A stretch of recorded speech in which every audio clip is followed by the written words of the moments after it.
आप देख रहे हैं न्यूज़ 7 हिंदी, राष्ट्र प्रथम। नमस्कार, मैं हूं प्रशस्ति तिवारी और आप देख रहे हैं न्यूज़ 7 हिंदी। बिहार सियासत का वो भूलभुलैया जिसके चक्रव्यूह को भेदना हर किसी के बस की बात नहीं।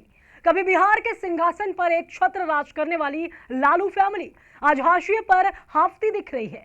तेजस्वी यादव अपनी पूरी ताकत से आरजेडी की पस्त सांसों को सीपीआर देने में जुटे, लेकिन पार्टी का ग्राफ है कि उठने का नाम ही नहीं ले रहा है। दूसरी तरफ बिहार के सियासी दंगल में किसी क्षेत्रीय दल का नहीं बल्कि बीजेपी के तूफान का जलजला देखने को मिल रहा है। पिछले चुनावों में बीजेपी ने सुनामी जैसी जीत दर्ज की और सीटों का ऐसा आंकड़ा खड़ा किया कि विरोधी सन्न रह गए। और अब बिहार में एक बार फिर रणभेरी बच चुकी है। इस बार जंग उस सफेद किले में है जो बीजेपी का सबसे मजबूत गढ़ माना जाता है। बांकीपुर विधानसभा सीट 2010 से सीट पर बीजेपी का लाल परचम लहरा रहा है। ये वो सीट है जो बीजेपी के दिग्गज नेताओं की सियासी कर्मभूमि रही है। लेकिन रुकिए, इस बार बांकीपुर में साधारण मुकाबला नहीं है, महासंग्राम है। और वजह है जनसुराज के प्रशांत किशोर पीके ने इस सीट से दांव ठोककर बीजेपी के सबसे बड़े किले में सीधे सेंध लगाने की कोशिश की है। मैदान में आरजेडी की रेखा गुप्ता भी है, जिससे मुकाबला त्रिकोणीय तो हुआ है, लेकिन असली आमने सामने की टक्कर बीजेपी और प्रशांत किशोर के बीच ही दिखाई दे रही है। क्या प्रशांत किशोर बीजेपी के सफेद दुर्ग को ढहा पाएंगे या बीजेपी अपने इस गढ़ की किलेबंदी और मजबूत करेगी? जनता जनार्दन अपना फैसला इलेक्ट्रॉनिक वोटिंग मशीन में कैद कर चुकी है। 3 अगस्त को जब पिटारा खुलेगा तो साफ हो जाएगा कि बांकीपुर का असली बाजीगर कौन है। आखिर क्या है बांकीपुर का वो तिलिस्म जिसे तोड़ने के लिए प्रशांत किशोर ने अपनी पूरी ताकत झोंक दी?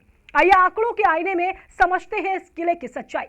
बांकीपुर यानी कायस्थ, वैश्य और उच्च जातियों का वो अभेद्य गढ़ जहां बीजेपी का झंडा सालों से लहराता आया है।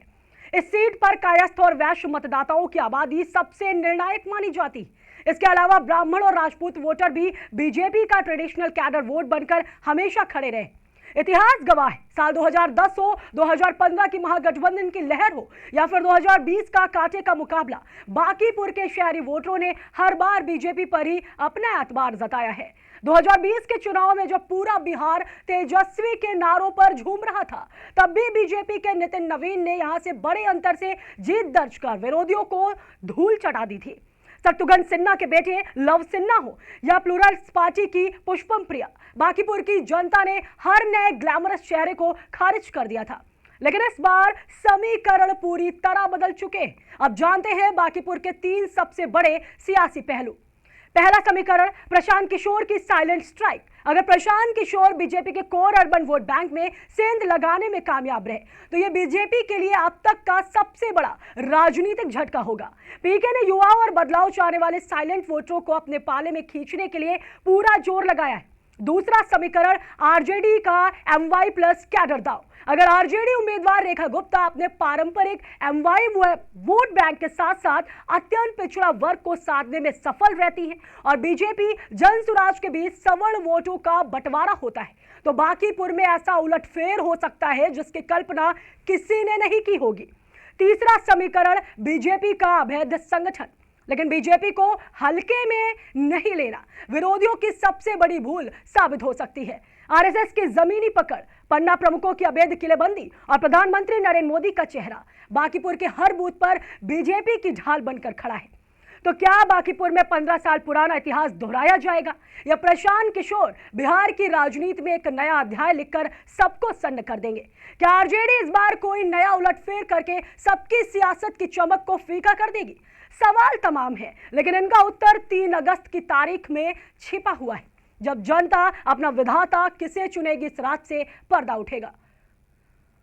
चुने हुए इंग्रेडिएंट्स और फाइनेस्ट ग्रेडिंग से बनते हैं लाजवाब टेस्टी मसाले, राजेश मसाले। क्या चटपटा है राजेश मसाला? ट्राई करिए। अच्छा, राजेश मसाले